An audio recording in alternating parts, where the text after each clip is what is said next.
Aloha, my name's Anna Covert, and I'm coming to you from my battleship here on the beautiful island of Oahu.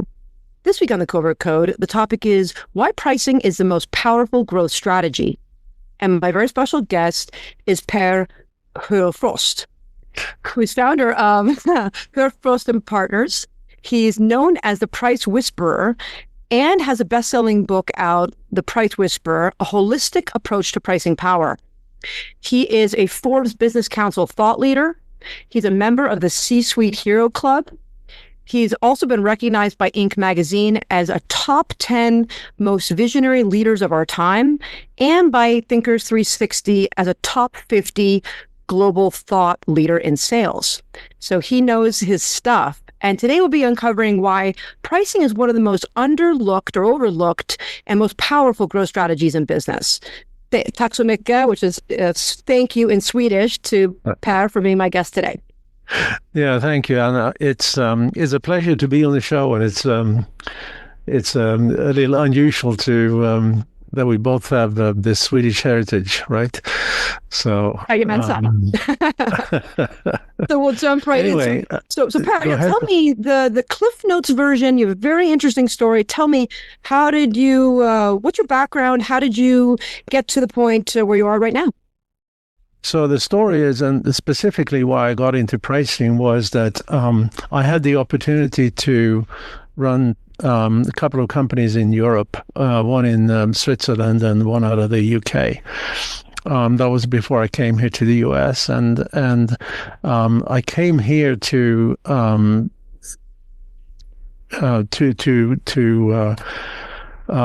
found and develop a business unit of a fairly large public company, and after that, I have had another 4 CEO jobs here.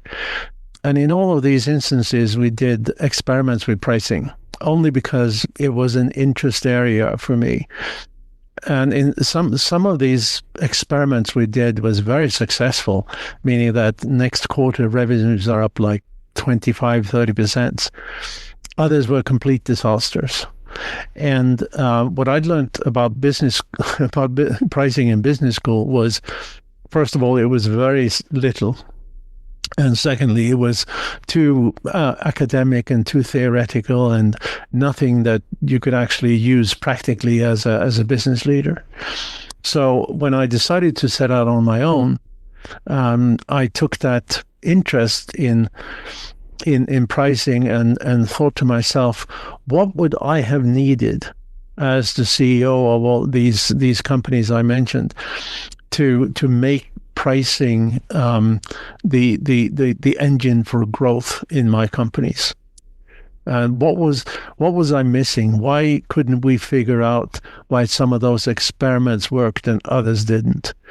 And what I eventually arrived at was that in order to use pricing as a growth lever, you have to leverage behavioral science, and particularly the subset of behavioral science called behavioral economics, where we have 4 Nobel Prize winners who've done deep and detailed understanding on how buyers make their purchase decision. And if you know how they make their purchase decision, you can influence that purchase decision.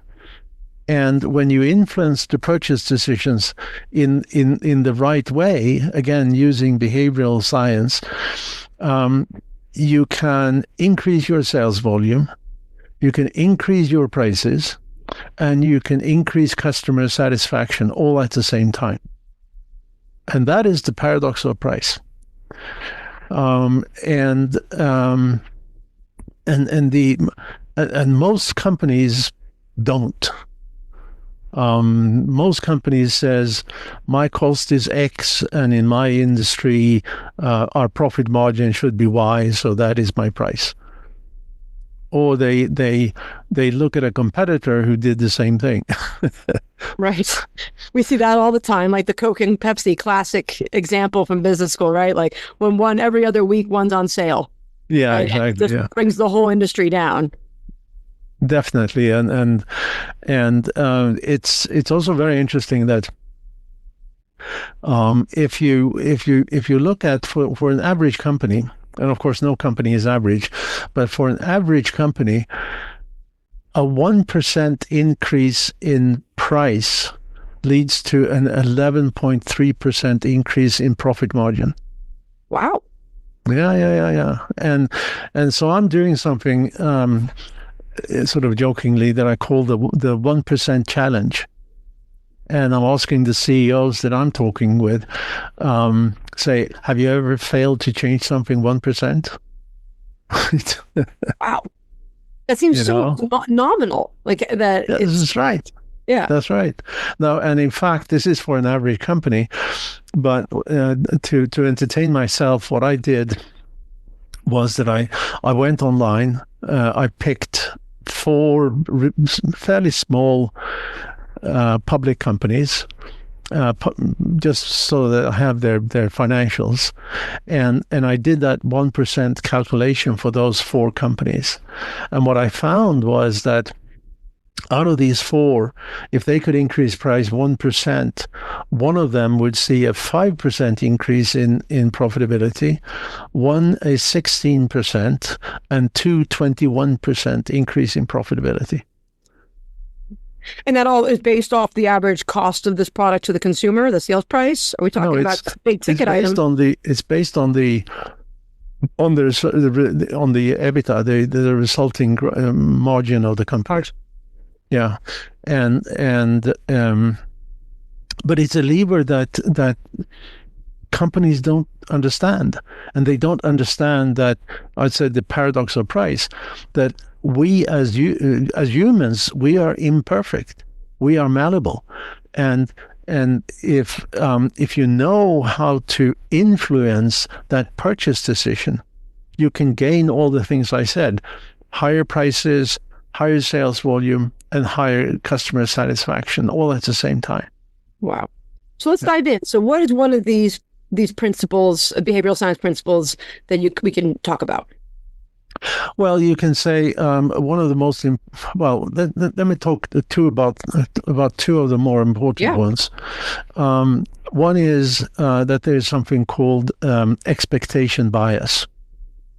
And expectation bias means that when we are being presented with a price to buy something, that price itself sets an expectation of the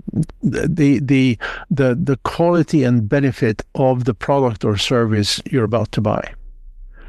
And if the price is too low, we say to ourselves, I kind of want to buy this, but at this low price, it's not going to be good enough. Why is it so cheap, right? Exactly. Yeah. Why is it so cheap? And I say this to CEOs, and then they go back to their companies and they drop price another 15%, right?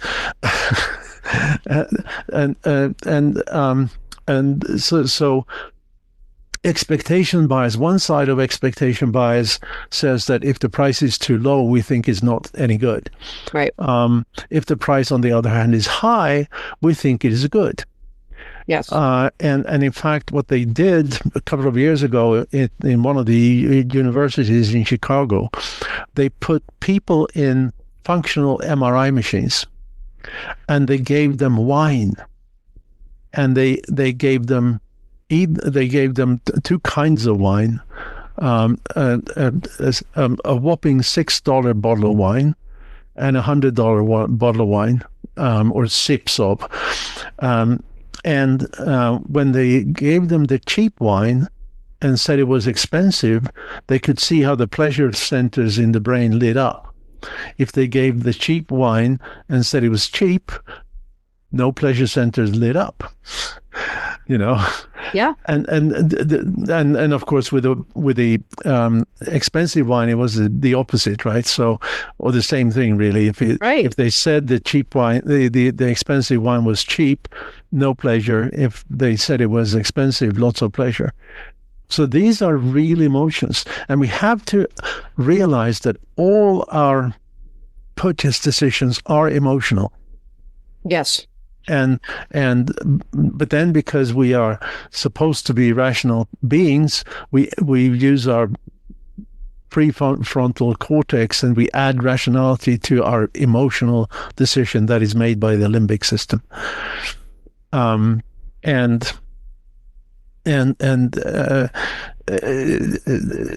that's something that again sellers can leverage in ways that is good for everybody, good for the seller, good for the buyer.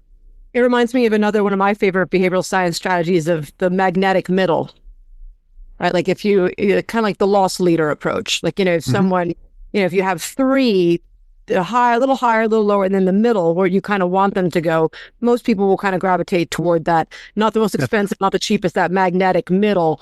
And so that should be your number one product because you price others so that is their natural choice.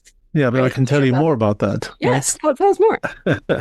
First of all, if you have a good, better, best, that middle piece should be about 2/3 of the price of the most expensive one. Or I shouldn't say that. 2/3 of the distance between the cheapest one and the most expensive one. Because that means that very few buy the cheapest one, and quite a few are going to say, okay, for just a little bit more, I can buy the most expensive. Right. The other thing when you have this is the other piece of behavioral science I want to talk about, which is the anchor effect. And what that means, the price anchor, means that I'm using this as an example, right? If you've been at the Prada store looking at $4,000 handbags, that $600 wallet at the checkout is a bargain, right? Yes. So because we have in our minds $4,000, and therefore $600 appears cheap. Yes. But two things. First of all, the most maybe successful or maybe extreme example of this that I've seen was when Apple came out with a watch. And they had a $349 watch they wanted to sell in volume. But they also had a $17,000 version. Really? Yeah. Wow. And the only difference was that the more expensive one had a case out of gold. So, and the thing is that every journalist that covered this fairly major product introduction wrote about the audacity of Apple to sell the same electronics for $349 or $17,000. But the point was not for the $17,000 to ever sell. The point was to make the $349 more and more affordable, right? And that's where you have price anchoring. And it also means if you have a good, better, best, like we just talked about, the anchor point need to be the most expensive option. That means that since we read from top to bottom and left to right, it needs to be the first price that somebody sees. So it should not be good, better, best.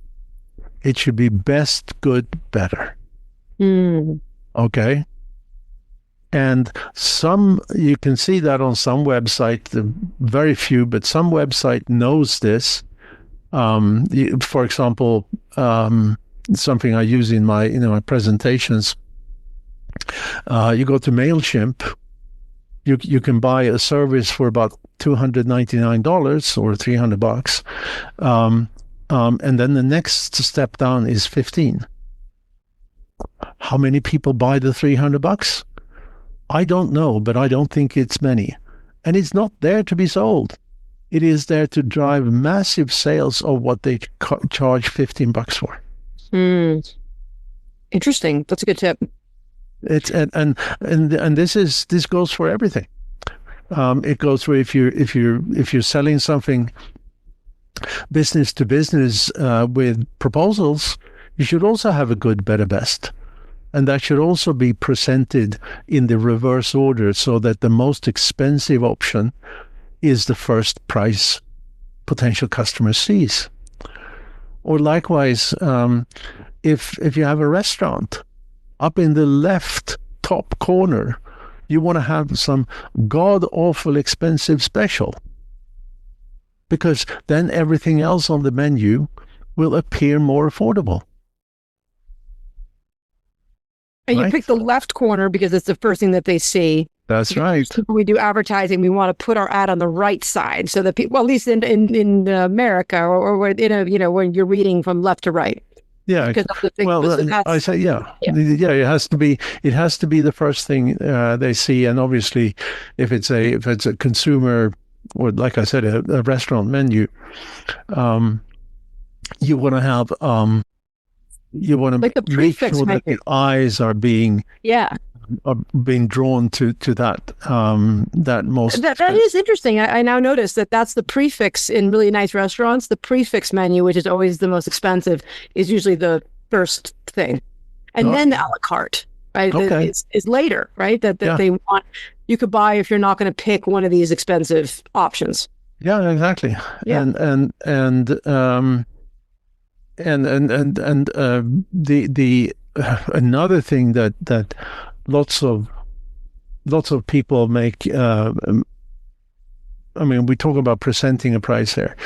Again, if you have it on the website, you actually always, when you present a price, you have to make sure that the buyer understands the value before they see the price. And that it is so common that you look at sort of consumer websites where they sell something to consumers, and they start on top with the price, and then you have a value description below. Wrong. That means that people are buying mostly based on price because they never read the value value description. So even with clothing, that's a good thing to think about. So even with clothes or anything really, on the overview, you shouldn't show just the title. And then when they make them click in to read the product and then the price. Yeah, definitely. Definitely. And if you're selling B2B, you have to make sure that, and you're selling through proposals and so forth, you always have to make sure that you present the proposal. You never just send it. Because what happens when somebody receives a proposal, you look at the last page and you say, is this price reasonable? Right. And True. you as a seller have lost the whole point of development. Talk about your uniqueness, your unique features, your unique values, yada yada yada, and the buyer's decision is going to be driven by the low price. Or the price that set their expectations. Like, what is their expectation of the price? So what are some of the other, you mentioned that there's 4 big ones. So we talked about expectation and anchoring and magnetic middle. What else comes to mind as something very critical? Well, we didn't really talk about, well, to some extent we talked about that expectation also. So let's say, high price sets an expectation of value and exclusivity and so forth.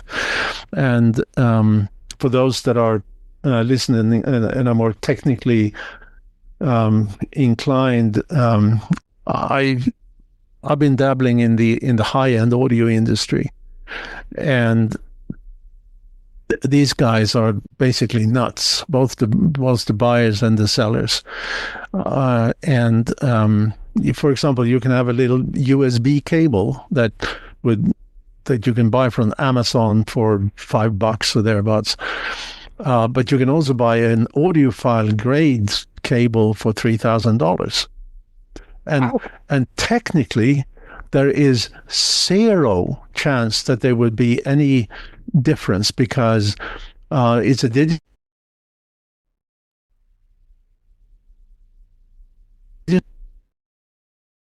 paid that $3,000 for a 3 feet USB cable, they clearly hear a difference because they expect a difference. And because of that, they are happy, satisfied customers. And that's why I'm saying that through the paradox of price, you can increase price, customer satisfaction, and sales volume all at the same time. But you have to know. You have to know what's important. And you can't ask your customers because customers lie. Yes. Yeah, we know that. Absolutely. Yeah. Well, I can tell you the number of CEOs that I talk to where and I say this, the customer lies, that says, yes, of course they do. And by the way, we talk to our customers all the time. And then they believe what they say. So, well, they want to believe what they say, right? They want to believe, yeah, that's true. Well, they do believe. So, expectation bias and anchoring. And the other thing that is really important when it comes to pricing is differentiation. And because differentiation is what gives companies pricing power. And pricing power is a term that was coined by Warren Buffett in 2010. And he was interviewed by some government agency with regards to the 2008 and 9 recession. And what he said was that the most important criterion for where he want to put his money is whether a company has pricing power or not. And then he continued to say, and pricing power is the ability to increase price without losing sales volume.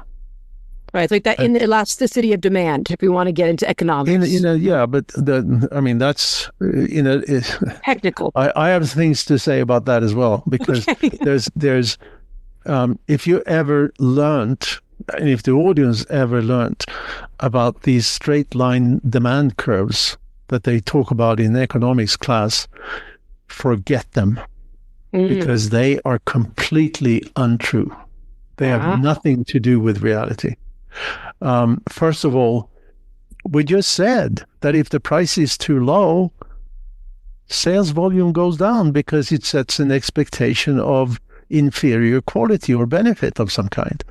And those straight lines, they assume that the lower the price, the higher the sales. They never go down, right? Except if we talk about coffee or cigarettes, right? Those are those inelastic products we talk about, or there's lots of charge whatever, and they will pay no matter what. They'll pay. Well, but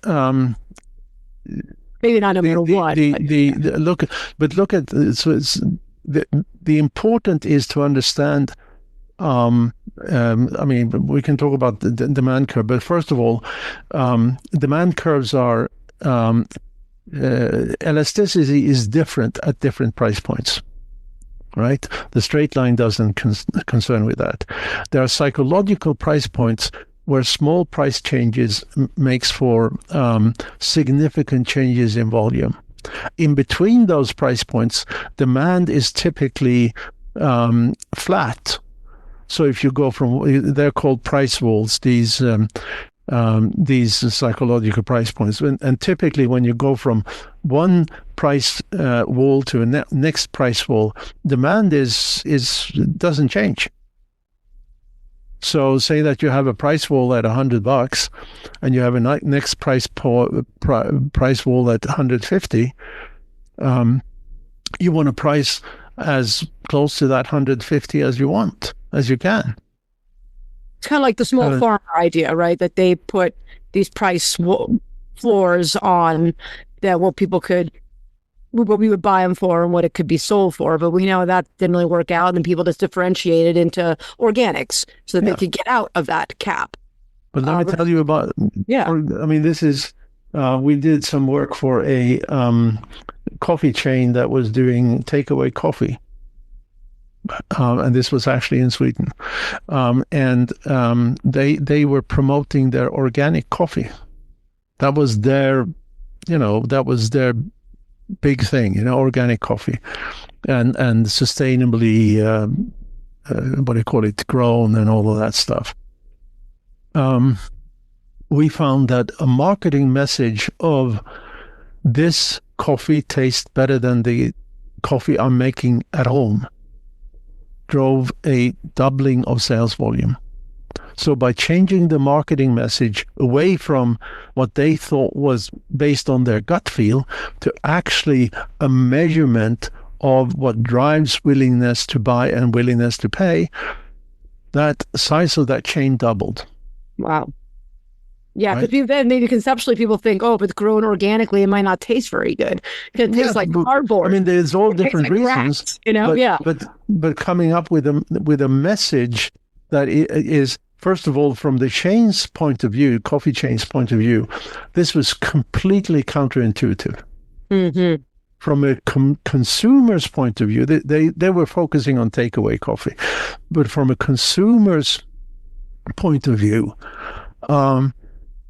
a coffee that tastes better than the coffee I'm making myself is really valuable. Yeah.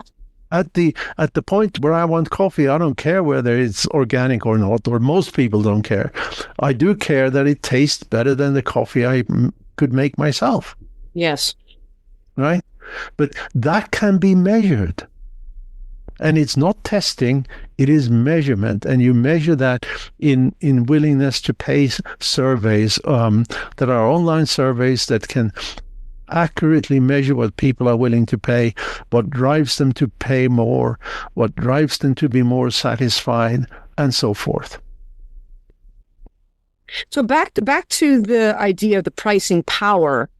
How can people who are listening right now apply that? Like, what's another example of how that you know if you have pricing power? Well, you don't, unless you do that. Those measurements, those surveys, and that is because if you test pricing, yes, you may then you test pricing as pricing would live in a vacuum. And as we talked about several times now, everything you do in your company, your marketing, your customers targeting, and so forth, affects your customers' willingness to buy and your customers' willingness to pay, i.e., your sales volume and your ability to price or take price. So assume you're going to do testing.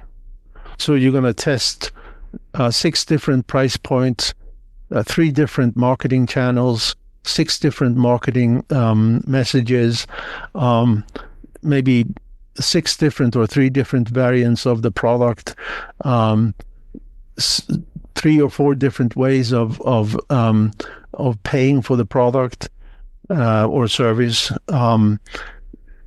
3 different sales channels, and so forth, and you end up with 36,000 variants. Yeah. You can't do that, right? No. But you can test it. You can measure all of that in a couple of weeks, right? And then you can differentiate yourself. In this coffee example, they differentiate themselves through marketing. They didn't change the product, right? Well, they also didn't change the price. Yeah. They just saw a doubling of sales volume. Well, it is, because they touched that like you said, the expectation. What am I going to get? What is it worth to me? Yeah. And I think on the other side, to switch it a little bit of what I think I've experienced a lot of my clients in all different industries go through, that I constantly see, is them not really truly understanding what it costs them to make their product all the way through the chain. And then not taking any contingency for, like, for example, we were just talking about demand, right? And we didn't talk about the bullwhip effect, but let's look at COVID. Toilet paper. That was a product that, all of a sudden the demand shot up, at least in America. People are very concerned about toilet paper, more than we've ever realized. They ran out there, they bought it. That created the bullwhip effect. And all across the globe, they started ramping up production. But by the time those products came, there wasn't this demand anymore. Yep. So, what is your recommendation, or do you have anything in your book about how companies can really keep a pulse on global supply and really, all these factors that influence a company's ability to price correctly? To be honest, that's not a focus on the book, because the book is focused solely on understanding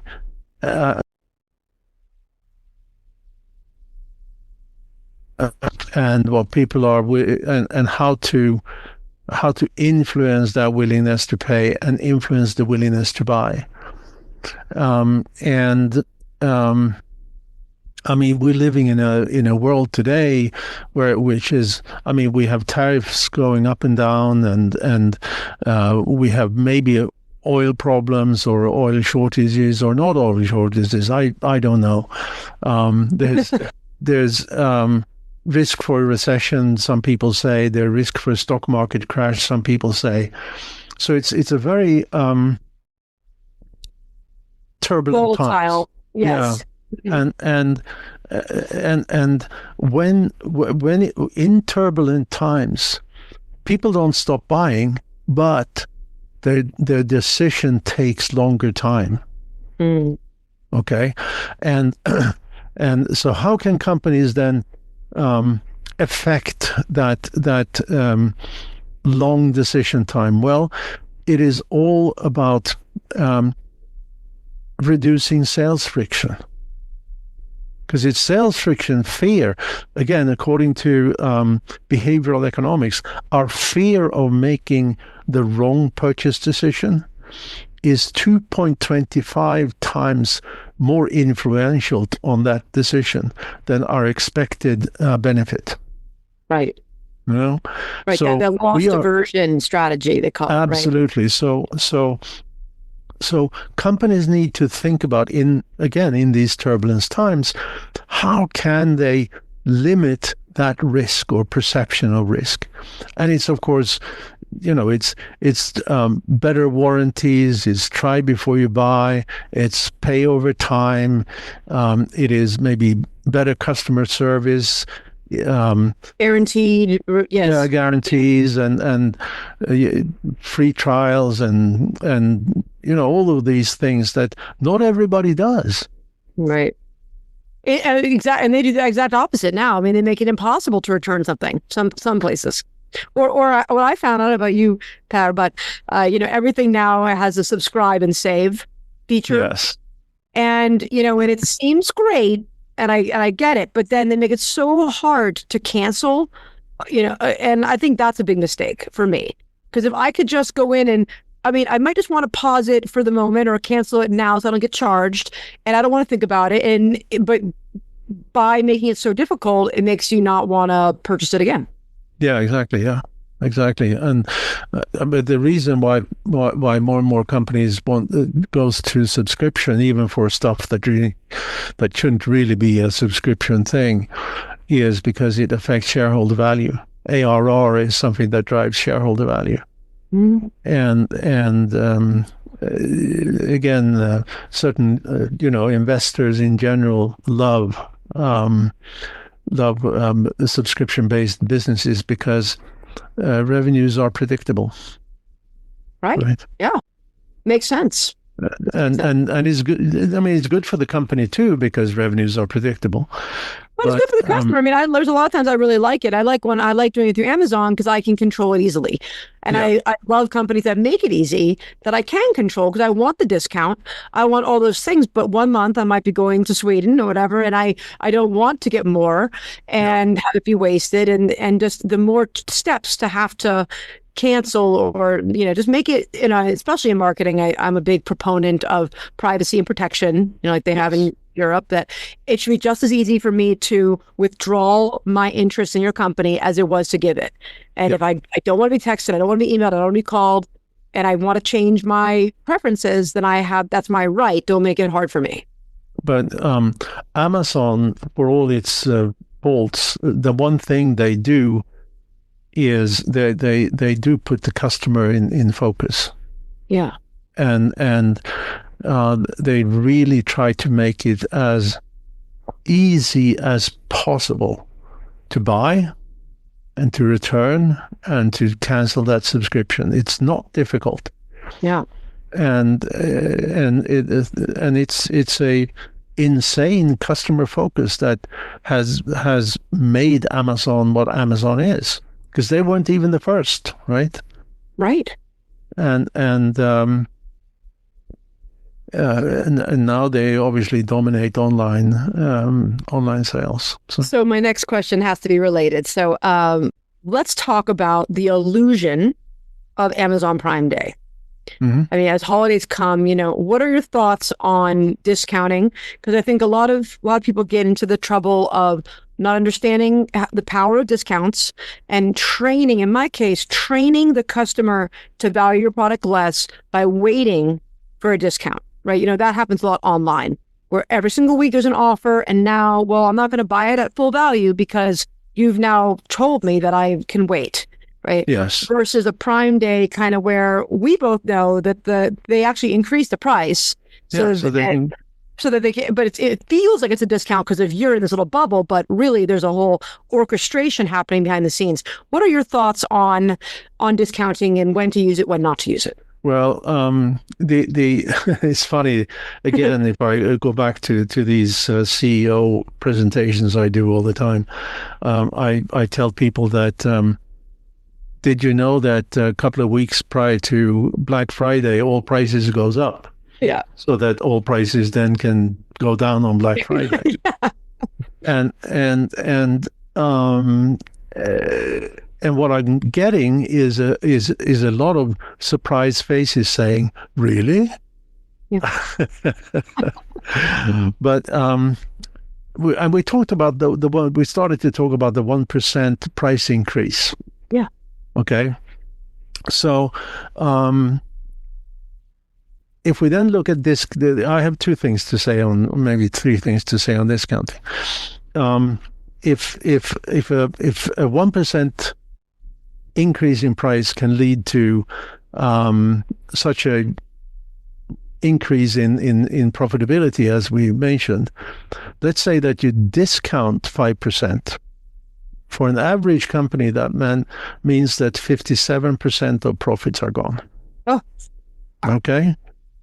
Right. And with that much gone, if you like this average company, you need to increase your sales volume with about 120% to have the same dollar margin. Okay. Do you think that's going to happen from 5% discount? I don't think so. Right? So discounting should only be made to drive customers to more expensive products. Right? It should never be done across the board. Secondly, companies should absolutely stop using discounting like on the Amazon, Amazon Prime Day, special end of day. I mean, yeah. I've been on calls with customers in my prior life, in April, beginning of April, and I'm trying to get the order, and they say, no, Per, I'm going to buy from you, but I'm going to wait until the last week of June because you're going to give me a better price. Right? As there's, so many companies work on these quarterly discounts and end of year discounts. Yes. That all the buyers know, and they just wait. Yeah. And the company, just as a result, just leave money on the table for no reason, or for a reason that is artificially created. Right. So discounting should not be. I know it is a powerful tool, but it should be used with great care. Yes, and scarcity. I think too. It should feel like a real, or you're getting something. I think one of the other things that I recommend for people is, if they're always giving, they give 10% off the first order. Then they're, that right there, that's your mark. Yep. If I'm buying from you, then I expect 10% off all the time. And if I don't get it another way, I will unsubscribe and resubscribe. Yeah. Right? Or I'll use another email, or then I'll use another email. And then now we have other costs going up because of email marketing, of text messaging, of call centers, of data storage, not understanding what they're buying. So, if you feel passionate about it, use a 5% and then apply it. Then if they don't do that, then they can subscribe. But something that's a parity that they're not going to be feeling like they got to. But there are alternatives to discounting, and that is bundling. Mm-hmm. And if you bundle, you can add value to the customer. Yes, you're going to take a little hit on your margin, but you're not going to take the same hit as if you were discounting. Yes, because sold for two products is far less, but than the revenue hit you get by discounting, and people don't understand how much more business you have to get to make up for even a few percent discounts, right? So when you do this 1% challenge, is that 1% a year you're increasing it, or 1% a quarter? Does it matter? No, it would be a 1% for a product, that whatever is in the price list. Okay. Right?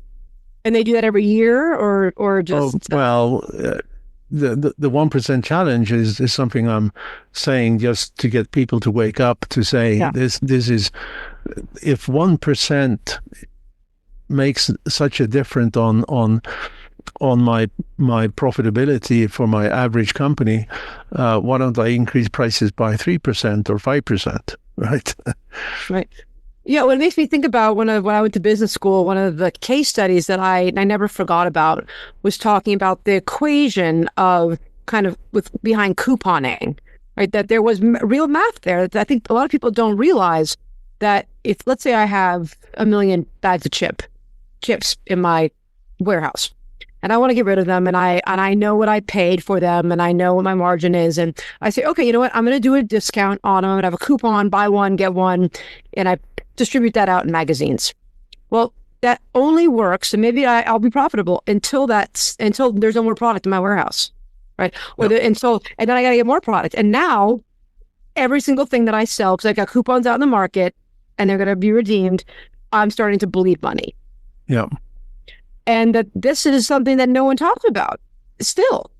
And the arbitration or just the reluctancy to really understand, I think that what you're getting at here. So how do people begin to create pricing? Is there other pricing tips you have? I know we're getting toward the end.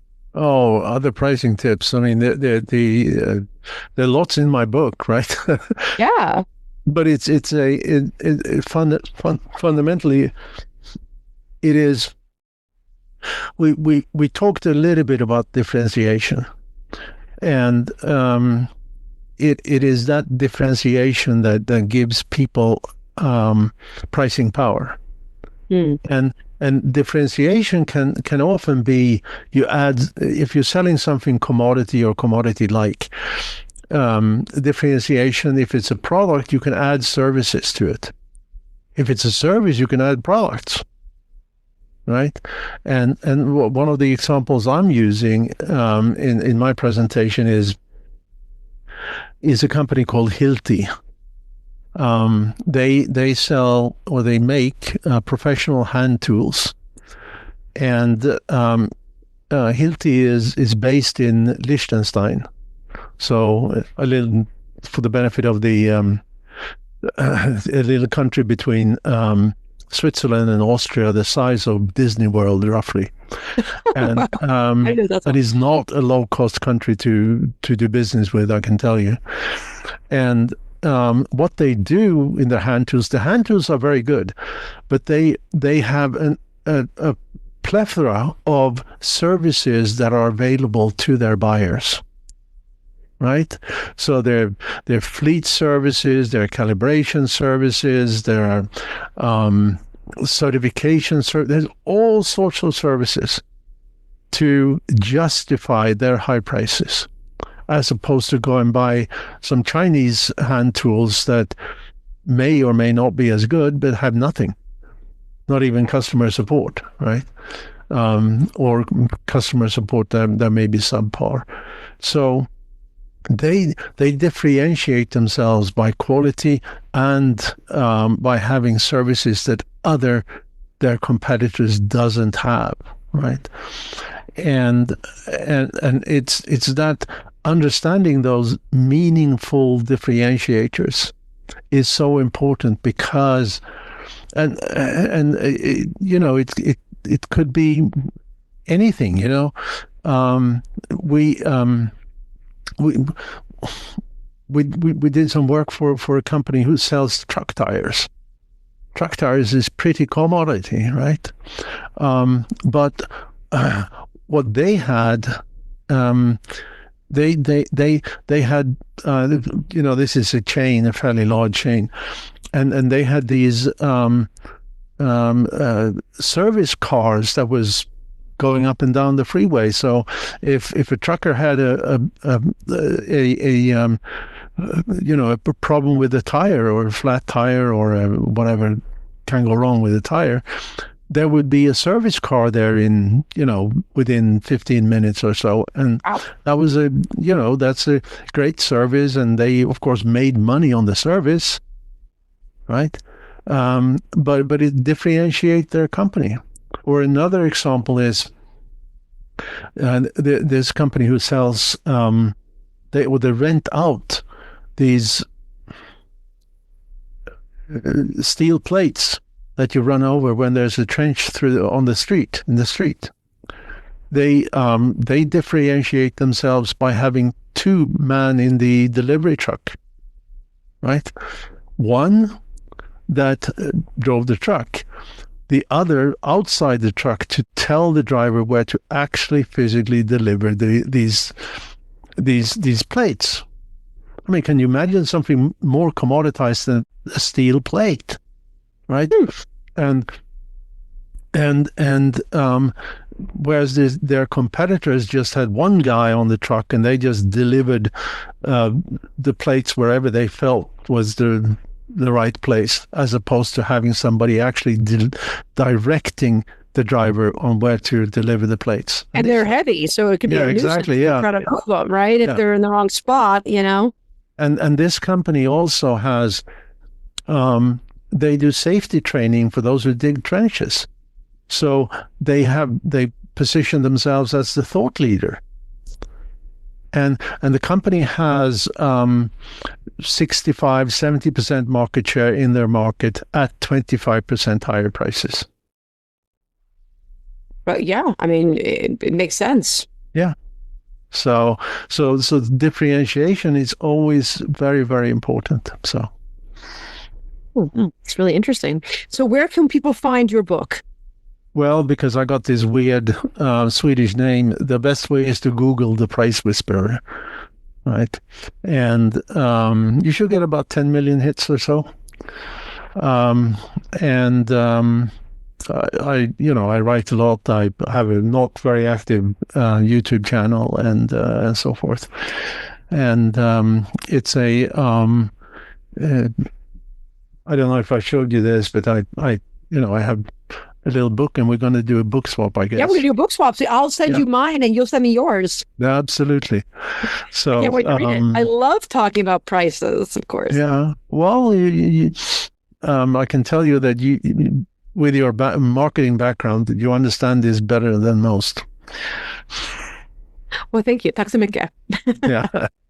So I'm going to include all of the links to Per's information in the channel, of course. And thank you so much for all my listeners. If you have not done so, please subscribe to this channel. We just reached 200,000 subscribers, and it is because of you and your support. So thank you so much for sharing this content with your friends and family so I can attract more brilliant people like Per to share their wisdom with us. And I will see you next week in the Pixels. Aloha. All right. Thank you so much, Anna. Pleasure. I hope you enjoyed this episode of the Covert Code podcast. If you're loving the insights we share here, don't forget to follow us on your favorite podcast platform and leave a review. Your support helps us reach more digital innovators like you. Share this episode with your friends and colleagues on social media and help spread the word. And if you're in the solar space or just curious about where clean energy is headed, I'm thrilled to announce my brand new podcast, The Solar Coaster. This show digs into the real stories, trends, and challenges of the solar industry, with bold conversations and powerful takeaways you won't hear anywhere else. Follow the Solar Coaster now so you don't miss a single episode. Thanks for tuning in. See you in the pixels. Aloha.